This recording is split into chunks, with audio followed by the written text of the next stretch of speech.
जी हां दोस्तों, यूरो 2020 बहुत ज़्यादा रोमांचक मोड़ से गुजर रहा है, जहां 28 जून 2021 की तारीख तो मानो जैसे रोमांचक मुकाबलों से ही भरी हुई थी। इस रोमांच का अंत बेशक स्विट्जरलैंड बनाम फ्रांस के मुकाबले से हुआ, पर इस रोमांचक दिन का आगाज हुआ था स्पेन और क्रोएशिया के बीच हुई टक्कर से। आपको पूरी जानकारी देंगे, लेकिन उससे पहले चैनल सब्सक्राइब नहीं किया है तो जरूर कर दीजिएगा। दोस्तों, आपको बता दें कि दोनों टीमों के बीच ये मुकाबला कोपेनहेगन में खेला गया था। ये मुकाबला गोलों से भरा रहा। कुल 8 गोल इस वाले मुकाबले में गए, जहां स्पेन की ठाठ जमी, ना सिर्फ इसलिए कि उसने क्रोएशिया को मात देकर क्वार्टर फाइनल का टिकट कटा लिया, बल्कि इसलिए भी कि उसने गोल पर गोल दागने की रेस जीती थी। स्पेन ने मुकाबले में कुल 5 गोल दागे और इसी के साथ यूरोपियन चैंपियनशिप की पहली ऐसी टीम बन गई जिसने टूर्नामेंट के लगातार 2 मैचों में 5 गोल किए थे। यह इतिहास रचा गया है दोस्तों। 28 जून की यह तारीख इतिहास के पन्नों में दर्ज हो गई है। स्पेन ने क्रोएशिया को 3 मुकाबले के 5 गोल से हराया, लेकिन इस जीत में स्क्रिप्ट जो लिखना था उसके लिए अब कभी आसान नहीं रहा। उसकी वजह थी क्रोएशिया की फाइटिंग स्पिरिट। मैच का पहला हाफ दोनों टीमों के बीच 1-1 की बराबरी पर खत्म हुआ। ऐसे में अब नतीजे का सारा जोर दूसरे हाफ पर आकर टिक गया। जैसा कि उम्मीद थी कि स्पेन ने दूसरे हाफ में शुरू से ही अटैक करेगा, और वही हुआ।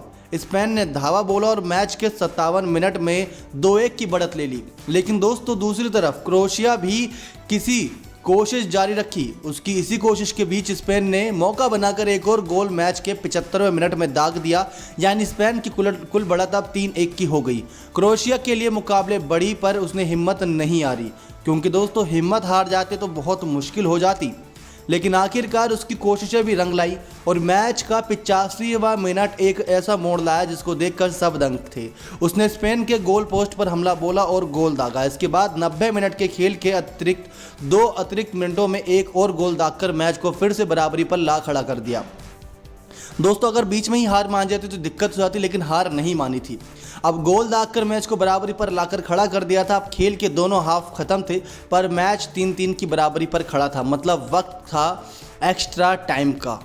एक्स्ट्रा टाइम में 15 मिनट का खेल हुआ, जिसने स्पेन ने अपनी जीत की स्क्रिप्ट लिखते हुए क्वार्टर फाइनल का टिकट कटाया।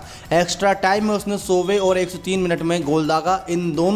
इन दो गोलों की बदौलत उसकी बढ़त 5-3 की हो गई, जिससे क्रोएशिया के लिए उबर पाना नामुमकिन सा हो गया। इस जीत के साथ स्पेन का क्वार्टर फाइनल का टिकट कटा, जहां पर उसकी टक्कर अब फ्रांस को बाहर करने वाले स्विट्जरलैंड से होगी।